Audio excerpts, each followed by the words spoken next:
Hi buddies, అందరూ ఎలా ఉన్నారు? మా వారికి రాజస్థాన్లో పోస్టింగ్ అయిపోయింది. వేరే ప్లేస్కి పోస్టింగ్ వచ్చింది. ఇప్పుడే లగేజ్ మొత్తం ప్యాక్ చేసి పోస్టింగ్ వచ్చిన ప్లేస్కి అయితే పంపించాము.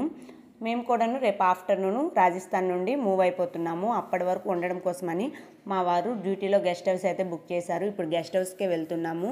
చాలా లేట్ అయిపోయింది, అందరికి ఆకలేస్తుంది. ఇదే మేము ఉండే గెస్ట్ హౌస్. మా వారు నన్ను పిల్లల్ని గెస్ట్ హౌస్లో ఉంచి మెస్ నుండి అయితే ఫుడ్ తీసుకురావడానికని వెళ్తున్నారు. ఫుడ్ తీసుకొచ్చిన తర్వాత పిల్లలిద్దరికీ అయితే మా వారే భోజనం తినిపించేస్తున్నారు. వాళ్ళ చేతితో వాళ్ళు తింటే ఇంకా లేట్ అయిపోతుంది కదా అని మా వారే తినిపించేస్తున్నారు. పిల్లలకు భోజనం తినిపించిన తర్వాత నేను మా వారు కూడా భోజనం చేసి కాసేపు అయితే రెస్ట్ తీసుకున్నాము. బాగా లేట్ అయిపోయింది, అలసిపోయాము. షిఫ్టింగ్ అంటే చాలా పెద్ద పని కదా, అందుకే బాగా టైం అయిపోయింది. బాగా టైర్డ్ అయిపోయాము కూడా. కాసేపు అయితే పడుకున్నాము. ఈవినింగ్ అయిపోయింది.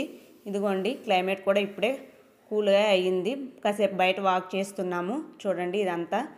ఇప్పుడు ఈవినింగ్ 7 అవుతుంది. క్లైమేట్ ఇప్పుడు ఈవినింగ్ టైం మన సైడ్ ఎలా ఉంటుందో అలా ఉంది. మా వీడియోస్ మీకు నచ్చితే లైక్, షేర్, సబ్స్క్రైబ్.